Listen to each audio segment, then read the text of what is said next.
एक बार एक व्यक्ति गौतम बुद्ध के पास गया और बोला, बुद्ध, मैं अक्सर लोगों को यह कहते हुए सुनता हूं कि हम जो सोचते हैं वही बन जाते हैं। इसलिए मैं आपसे जानना चाहता हूं कि हमारा जीवन हमारे विचारों से कैसे जुड़ा है और हमारे विचार हमारे जीवन को किस हद तक प्रभावित करते हैं। बुद्ध ने कहा है कि यह सत्य है कि मनुष्य जो सोचता है वही बन जाता है।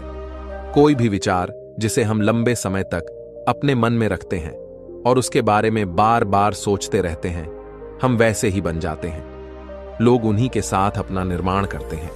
विचार जिसके बारे में वह लगातार बनता रहता है। व्यक्ति का चरित्र उसके विचारों से भी बनता है।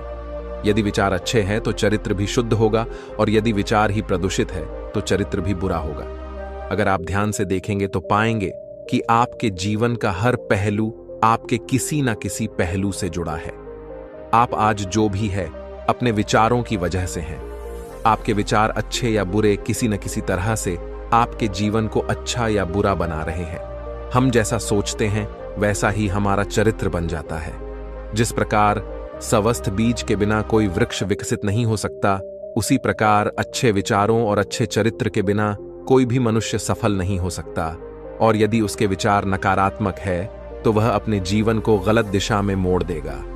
उसी प्रकार हमारे जीवन में अपने विचारों और कर्मों के माध्यम से कई बीज बोएं, और उस बीज का फल या तो हमें दुख दे सकता है या खुशी। यदि हमने सकारात्मक विचारों के बीज बोए तो हमें सफलता और खुशी मिलेगी, लेकिन यदि बोए गए बीज नकारात्मक विचारों के हैं तो सफलता और दुख साथ साथ चलेंगे। जिन लोगों को आप सफल और महान मानते हैं वे यहां ऐसे ही नहीं पहुंच गए। उन्होंने अपने विचारों पर नियंत्रण रखकर अपना चरित्र ऐसा बनाया कि और इसी चरित्र के बल पर उन्होंने महानता की ऊंचाइयों को छुआ।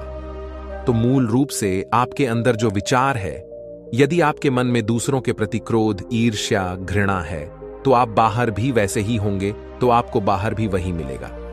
तुम्हें ऐसे लोग मिलेंगे जो तुम्हारे साथ वैसा ही करेंगे। यदि तुम्हारे पास प्रेम, शांति, करुणा है तो तुम वैसे ही बन जाओगे और आप बाहर भी वैसा ही पाएंगे। और जो ऐसे विचार रखता है उसे सम्मान और प्यार दोनों मिलता है। असल में मनुष्य अपने जीवन का निर्माता स्वयं है। वह इसे बना या बिगाड़ सकता है। मनुष्य अपने चरित्र का निर्माण अपने कार्यों और विचारों से करता है, अपना समुदाय बनाता है, अपनी किस्मत खुद बनाता है। व्यक्ति ने कहा, लेकिन बुद्ध, मैं अपने विचारों से खुद को कैसे सुधार सकता हूं? बुद्ध ने कहा कि अगर तुम खुद को सुधारना चाहते हो तो सबसे पहले अपने विचारों पर ध्यान देना शुरू करो। तुम्हें यह देखना होगा कि तुम दिन भर क्या सोच रहे हो। क्या तुम दिन भर मन में बुराई और लोगों के प्रति नफरत पाल रहे हो? आपको बस इस बात पर ध्यान देना है कि आप अच्छाई की ओर जा रहे हैं या बुराई की ओर। जब आप अच्छे से समझ जाएंगे कि आपके दिमाग में अच्छे विचार चलते हैं या बुरे, तभी आप अपने सोचने के तरीके में बड़ा सकारात्मक बदलाव कर पाएंगे। आपके अंदर कभी ना खत्म होने वाला खजाना है। आप नहीं जानते कि आप क्या कर सकते हैं, आप किस तरह की अद्भुत शक्तियां प्राप्त कर सकते हैं। आपने महान योद्धाओं और महान लोगों के बारे में तो सुना ही होगा। यदि आपको उनकी शक्तियों पर विश्वास नहीं है, आपको बस यह मानना होगा कि आग के बिना धुआं नहीं होता। जरूर उनमें कुछ तो बात होगी जिसकी वजह से उनके बारे में इतना कुछ लिखा और कहा गया है। तो वे कौन लोग थे जो दुनिया में महान योद्धा और आदर्श के रूप में पूजे जाते थे? अगर हम थोड़ा और गहराई से सोचें तो ये वे लोग थे जिन्होंने अपने भीतर के अटूट खजाने को पहचाना। वे लोग अभ्यास करते रहे और सभी की भलाई करने वाले लोगों की मदद करके खुद को बेहतर बनाते रहे, और वे दुनिया में महान और अमर हो गए। और अगर आप भी ऐसा ही करना चाहते हैं तो सबसे पहले आपको अपने विचारों पर ध्यान देना होगा। बुद्ध ने आगे कहा, एक मानव मन बगीचे से तुलना की जा सकती है। जैसे बगीचे को साफ और सुंदर रखना, समय समय पर उसमें उगने वाले खरपतवार को हटाना पड़ता है, रोज पानी देना पड़ता है, पौधे की देखभाल करनी पड़ती है। उसी तरह हमें अपने मन को भी सुंदर और सकारात्मक बनाए रखने के लिए उसका ख्याल रखना होगा। इसमें से लगातार नकारात्मक विचारों को हटाकर सकारात्मक विचारों को जगह देनी होगी। इसके लिए हमें डर, चिंता, नफरत और ईर्ष्या जैसी भावनाओं से खुद को दूर रखना होगा, और इसके लिए आपको अपने अंदर चल रहे विचारों पर लगातार ध्यान देना होगा। किसी भी व्यक्ति के अंदर उठने वाले विचार और उसका चरित्र अधिकतर उसके आसपास के वातावरण और परिस्थितियों पर निर्भर करते हैं। लेकिन इसका मतलब यह नहीं है कि किसी व्यक्ति की स्थिति खराब है, यानी उसके विचार सदैव त्रुटिपूर्ण रहेंगे। वह उन पर ध्यान देकर अपने विचारों को बदल सकता है, और जैसे ही उस व्यक्ति के विचार बदल जाते हैं तो उसका चरित्र और उसके काम करने का तरीका अपने आप बदल जाता है। यह सभी चीजें धीरे धीरे सीखनी होती हैं। विचारों के काम करने के तरीके को समझना होगा। आपको सबसे पहले यह स्वीकार करना होगा कि जो काम सामने वाला कर सकता है वह आप भी कर सकते हैं। आपको बस इसका बार बार अभ्यास करने की जरूरत है। नई चीजें सीखने की जरूरत है। जैसे जैसे आपका मन बदलेगा, आपकी परिस्थितियां भी बदल जाएंगी। आप जो भी विचार बीज रूप में अपने मन में डालते जाएंगे, ये धीरे धीरे आपके चरित्र और आपके कार्यों में दिखना शुरू हो जाएगा। और एक बार वह विचार आपके अंदर जड़ें जमा लेगा तो आपको सफल होने से कोई नहीं रोक सकेगा। लेकिन अगर वह बीज या विचार नकारात्मक है तो आपको भी असफलता से कोई नहीं बचा सकता। इसलिए अपने विचारों के प्रति बहुत जागरूक रहने की जरूरत है। आप अपने अंदर किस तरह के विचार ला रहे हैं? एक बात हमेशा याद रखें, हमें वह नहीं मिलता जो हम चाहते हैं, बल्कि हमें वहां मिलता है जो हम हैं, और हम अपने विचार हैं। इसलिए इच्छा करना और उस इच्छा के बारे में अच्छा सोचते रहना और उसे पूरा करने का प्रयास करना दो बिल्कुल अलग चीजें हैं। क्योंकि इच्छा तो हर कोई करता है, लेकिन उस इच्छा के बारे में लगातार सकारात्मक सोचना और उसे पाने के लिए बड़ी मेहनत करना, बहुत ही कम लोग ऐसा कर पाते हैं। इसलिए अगर आप अपनी परिस्थितियों को बदलना चाहते हैं तो सबसे पहले आपको खुद को बदलना होगा।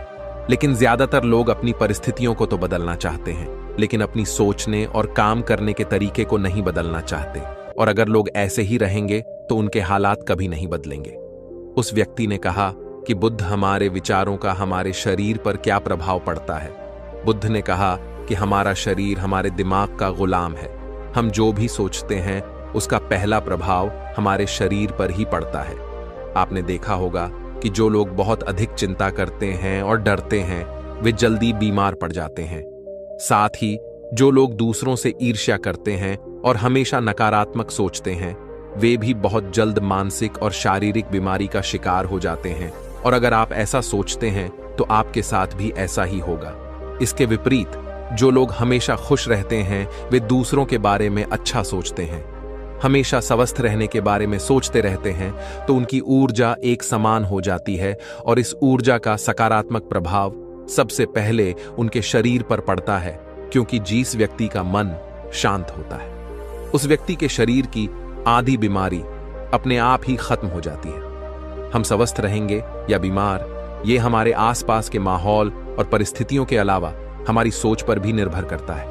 एक कमजोर और बीमार विचार हमारे शरीर को भी कमजोर और बीमार बना देता है। आपने अपने आसपास देखा होगा कि जो लोग बीमार होने से सबसे ज्यादा डरते हैं, जो सबसे ज्यादा बीमार पड़ते हैं। इस डर ने लाखों लोगों की जान ले ली है। इसके विपरीत जो लोग अपने शरीर के बारे में अच्छा सोचते हैं वे स्वस्थ और मजबूत महसूस करते हैं, और जिनके विचार शुद्ध होते हैं उनका शरीर स्वस्थ और मजबूत हो जाता है। वैसा ही हमारा शरीर सिर्फ एक उपकरण है और हमारा मस्तिष्क इस उपकरण को नियंत्रित कर रहा है। जैसे अच्छा भोजन हमारे शरीर के लिए जरूरी है, उसी तरह अच्छी सोच हमारे शरीर के लिए भी बहुत महत्वपूर्ण है। जैसे ही आपके विचार शुद्ध हो जाएंगे, इसका सबसे पहला असर आपके शरीर पर दिखाई देगा। एक शुद्ध और सकारात्मक दिमाग आपको कभी भी खराब खाना खाने नहीं देगा। इसलिए सबसे पहले अपने दिमाग को सुरक्षित रखें, फिर यही दिमाग आपके शरीर को हर बीमारी से बचाएगा। यदि कोई बीमार और कमजोर व्यक्ति अपने शरीर को पूरी तरह से स्वस्थ बनाना चाहता है तो उसे सबसे पहले अपने शरीर को ठीक करना चाहिए। विचार और उसका मन उसे प्रकृति के संपर्क में रहना चाहिए, उसे सूरज की रोशनी में रहना चाहिए और एक सेकंड के लिए भी अपने शरीर के बारे में नकारात्मक नहीं सोचना चाहिए। वह जैसा स्वास्थ्य चाहता है वैसा ही उसे महसूस करना चाहिए और पूरा विश्वास है कि वह वैसा बन सकता है। उस व्यक्ति ने कहा, बुद्ध, अब आप मुझे बताएं कि हमारे विचार हमारे लक्ष्य को कैसे प्रभावित करते हैं। बुद्ध ने बताया कि जब तक आपका लक्ष्य आपके विचारों के अनुरूप नहीं होगा तब तक आपको सफलता नहीं मिल सकती है। कहने का मतलब यह है कि आप हर दिन एक नई चीज सोच सकते हैं, जो मैं आज चाहता हूं या बनना। कल मैं वह बनना चाहता हूं या बाद में कुछ और। लेकिन जब तक आप अपने लिए कोई लक्ष्य निर्धारित नहीं करते, तब तक आप कोई भी बड़ा काम नहीं कर सकते।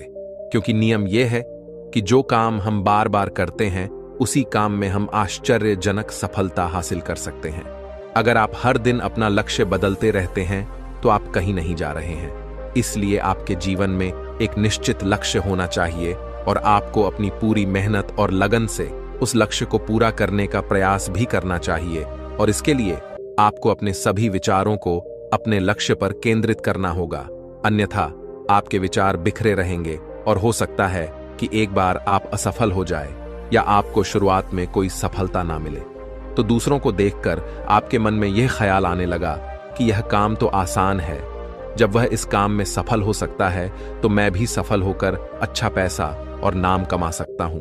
और यह भी संभव है कि इस काम में असफल होकर भी तुम दूसरी तरफ भागो और ऐसा करते समय आपका ही काम करते हैं, लेकिन हो सकता है कि आप किसी एक चीज में सफल ना हो पाए।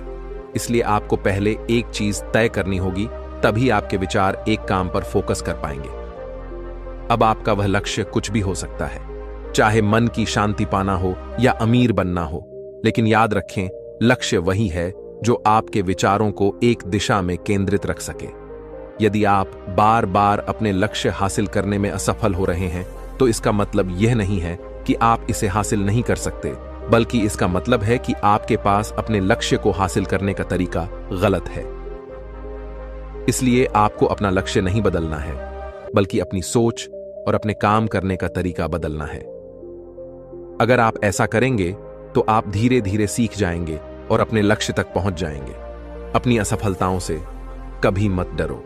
अगर आप कुछ बड़ा हासिल करना चाहते हैं, तो आपको अंदर से बहुत मजबूत होना होगा, क्योंकि चाहे आप कुछ भी करें, लोग अक्सर आपको अपनी बातों से कमजोर और हताश करने की कोशिश करेंगे। इसलिए अगर आप डरेंगे तो आप अपने किसी भी लक्ष्य में सफलता हासिल नहीं कर पाएंगे, क्योंकि डर आपकी सभी आशाओं को नष्ट कर देता है और आपके सभी विचार केवल आपके डर तक ही सीमित रह जाएंगे। और डर डर कर आप अंततः खुद को शारीरिक और मानसिक रूप से बीमार बना लेते हैं। तब आपको समझ आएगा कि आपने अपने झूठे डर के एहसास में कितनी बड़ी गलती कर दी है, और फिर आपके लिए खुद को उस स्थिति से बाहर निकालना बहुत मुश्किल हो जाएगा। इसलिए सबसे पहले एक लक्ष्य बनाएं, ताकि आपके विचार उस पर केंद्रित हो सके। उसके बाद अगर आप बार बार असफल होते हैं, तो भी घबराएं नहीं, क्योंकि यह लक्ष्य हासिल करने का ही एक हिस्सा है। और पूरा विश्वास रखें कि आप जरूर सफल होंगे और एक दिन तुम भी हो जाओगे। उस व्यक्ति ने कहा, बुद्ध विचारों और मन की शांति के बीच क्या संबंध है?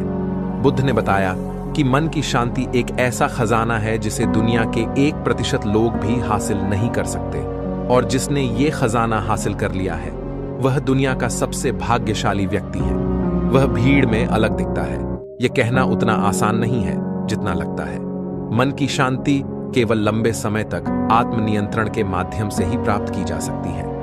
जब कोई व्यक्ति खुद को समझता है और दुनिया प्यार और प्यार के बीच के अंतर को समझती है, उसके अंदर नफरत, डर और ईर्ष्या जैसी भावनाएं खत्म हो जाती हैं। तब एक दिन व्यक्ति को मन की सच्ची शांति मिल सकती है, और यही हर इंसान का अंतिम लक्ष्य भी है।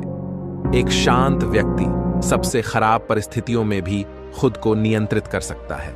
एक शांत व्यक्ति के पास जितनी मानसिक शक्ति होती है, उतनी किसी और के पास नहीं होती।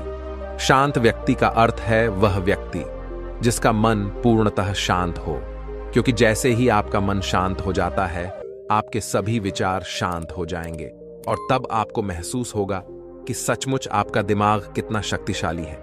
जैसे ही आपको मानसिक शांति मिलेगी, आप महसूस करेंगे कि आपकी मानसिक शक्ति इतनी बढ़ गई है कि आपके लिए सब कुछ आसान हो गया है। आप जहां भी हों, आपकी परिस्थितियां जो भी हो, आप खुद को स्वीकार करना शुरू कर देंगे। आप हमेशा खुश रहेंगे, और अगर आप यह मुकाम हासिल करना चाहते हैं, तो इसकी शुरुआत आपको अपने विचारों से करनी होगी।